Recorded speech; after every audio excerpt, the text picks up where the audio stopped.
What's up guys, today we're checking out the bread and butter Shogun. To my knowledge, this is the first paddle on the market to be using a titanium surface mixed with carbon fiber. And it was a lot more interesting than I thought it was going to be. So let's take a look.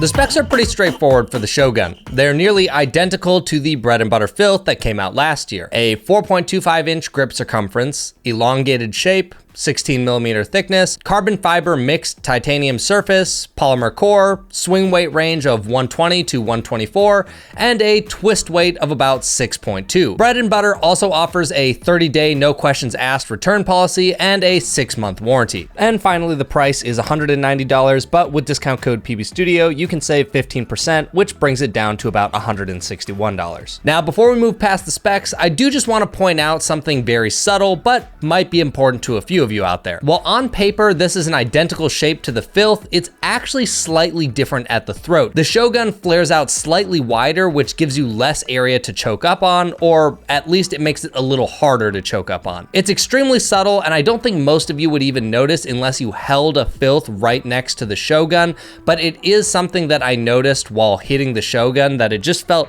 slightly harder to put two hands on the paddle. It's probably just shaving off about 0.1 inches of usable area on the handle. So if you were hoping that it was exactly identical to the Filth, it's slightly different. Again, not gonna affect most of you, but thought I'd mention it. I'm interrupting this broadcast with an important message.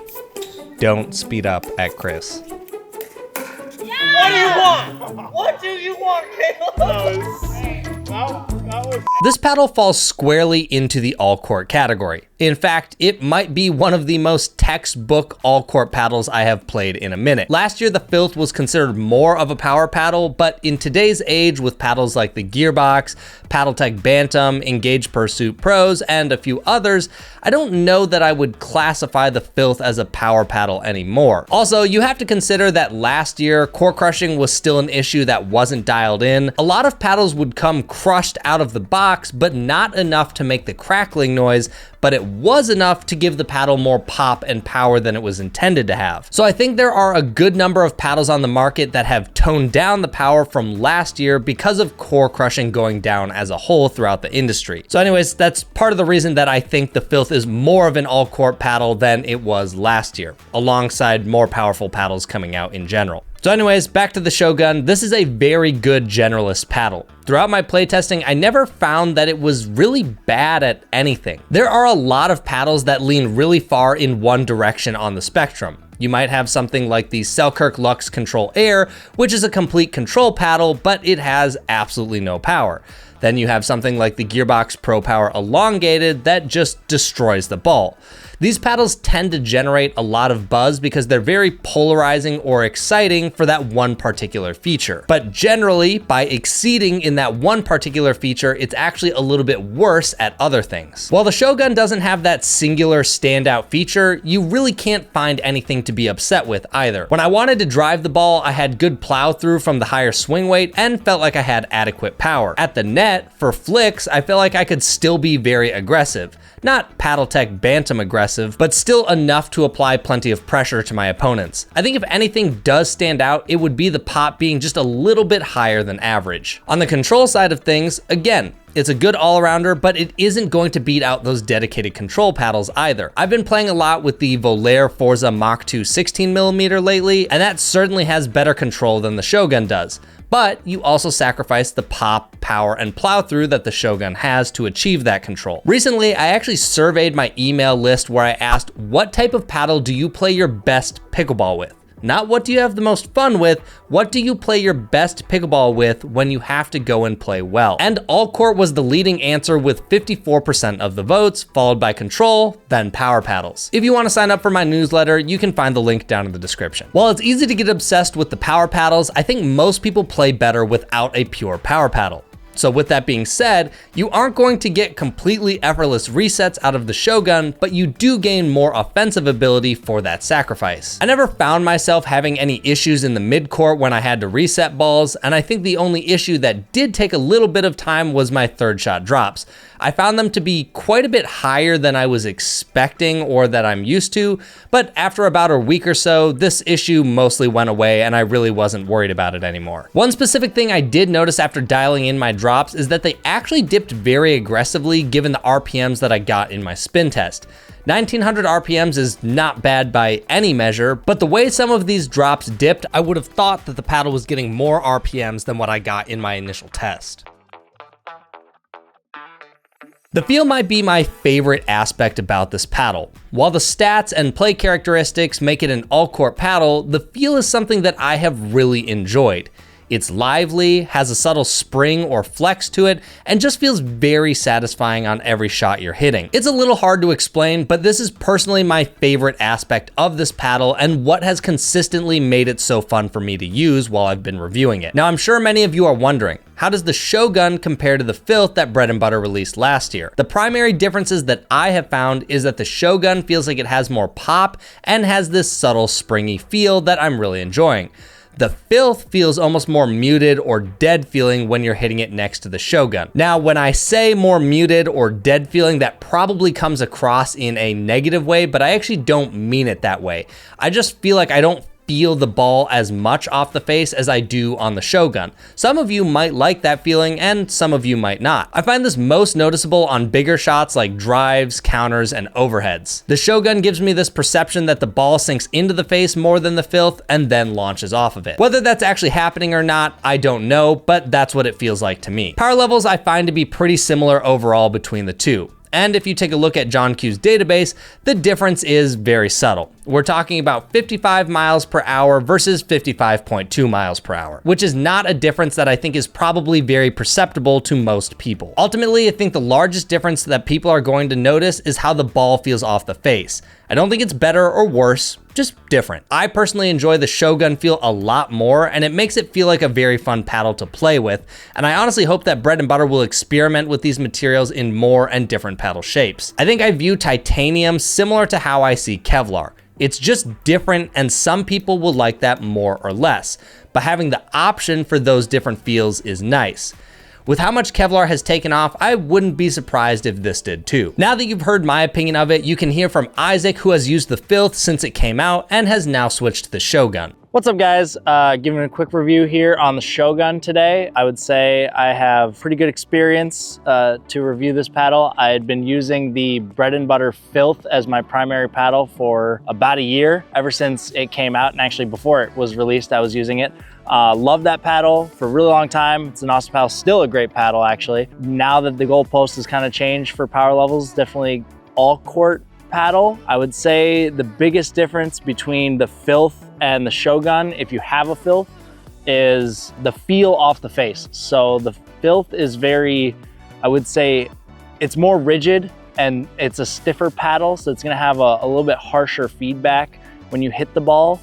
And this has a more plush feel, but that does not mean it has any less power. I would say power levels are pretty comparable from the Shogun to the Filth, and I would say that the Shogun actually has a little bit more pop to it on flicks and rolls and quicker shots, which I really like.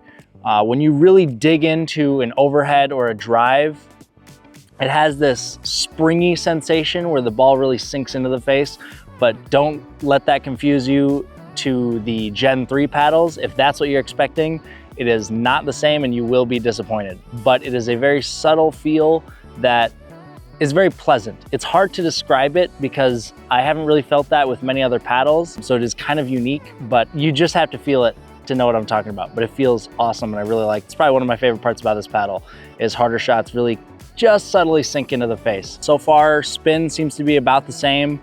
What's different about it, I've noticed, is one interesting thing. The ball dust is very fine. Almost, it's not non-existent, but you don't notice it as much with typical raw carbon fiber faces. The face gets really dusty and white, but it's not as noticeable on these. Whether that actually has an effect on how it plays, don't really know. But I also think that the grit so far has lasted a little bit longer on the Shogun than I would say the Filth. One other thing I want to talk about is the handle with this paddle. This is a big difference between this and the Filth. It is slightly larger at the throat and the circumference versus the Filth. So if you have smaller hands, this is going to feel a little bit bigger. For me, I actually like a thinner grip. So what I actually did was took the original overgrip off and then put 2 Turna MegaTac grips over it, and that felt great. It has a great shape to the handle. It's an octagon grip. There's no exposed polymer. It's a very solid feeling handle. The throat is a little bit wider, so I do feel that a little bit more in my hands, but it doesn't really bother me as much because the length is still long enough to fit 2 hands. As long as I'm able to thin it out, it still feels great. So the handle is one of the biggest differences feel-wise between the Shogun and the Filth. So to wrap this up, I would say the Shogun is an awesome all-court, slightly leaning control paddle. And one last thing, when it comes to looks, I mean, come on, bread and butter kills it every time. As far as the sweet spot goes, I really don't have a ton to say, and that's mostly because a lot of times these days, sweet spots are pretty comparable amongst paddles. If you're comparing 2 elongated Gen 2 thermoformed paddles with higher swing weights, they're going to perform pretty similar. If you're comparing the Shogun to the Filth, I would maybe give an edge to the Shogun ever so slightly. But really that could easily come down to the face materials and the titanium feeling just a little bit better at those edges and a little less jarring. But I think in terms of sweet spot size and how forgiving they are, they're pretty comparable overall. The only thing I would say is that as far as the Shogun goes, the twist weight came in at 6.2, but I did feel like it played a little bit better than that. It's certainly not competing with standard shape paddles in terms of sweet spot, but I also thought it was totally fine. I don't have many notes on the durability of the Shogun, but there are 3 things that I want to cover really quickly. 1, on my brother's very used Shogun, you can actually see some really shiny spots on the surface from where the paint seems to have rubbed off and is revealing what I assume is the titanium below. Nothing really to note that is good or bad, I just thought it was interesting as it got used more. 2nd, my brother's Shogun actually had quite a bit of rattling inside of it,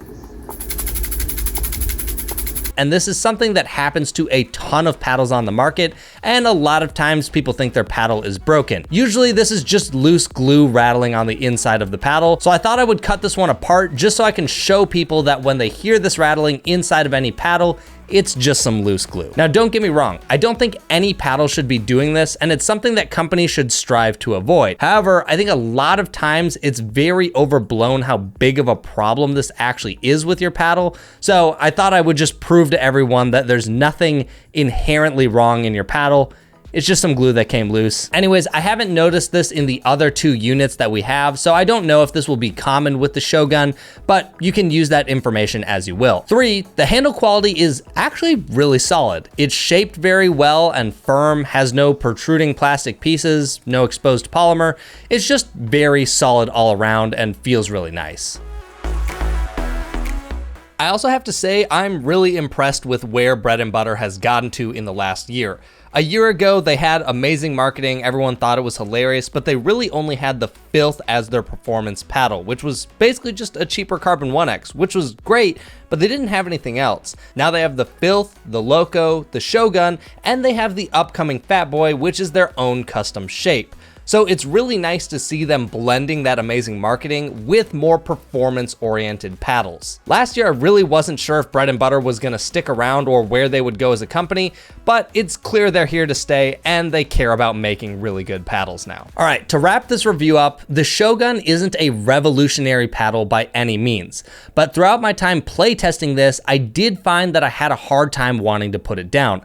I think one of the best compliments you can give a paddle is when you enjoy how it plays and you aren't actively thinking about the paddle while you're playing pickleball. And that's how the Shogun felt to me throughout my playtesting. I wasn't worried about anything specific with the paddle, I just got to play pickleball and focus on my game and not the equipment. Whereas some paddles on the market, you're too worried about a small sweet spot or popping the ball up or even sailing it long if you hit it too hard. That doesn't mean those paddles are bad, but I do find that it detracts from my game if I'm having to actively think about my equipment versus just ignoring that and getting to focus on on how I want to play. As far as the titanium goes, I think it is really satisfying, and I hope they end up messing with this in other variations, because I feel like it has potential to be something pretty good overall. Of course, we're gonna have to wait to see how it pans out over time and see if there's any issues with this type of surface, but for the first paddle that has this and my first time playtesting one, I'm optimistic about its future. So if you like the Filth and were looking for an upgrade, this is one that I think you should check out. I would say that this paddle is for people who prefer a higher swing weight or elongated paddles, someone who wants good pop without having an excessive amount, wants an all-court paddle,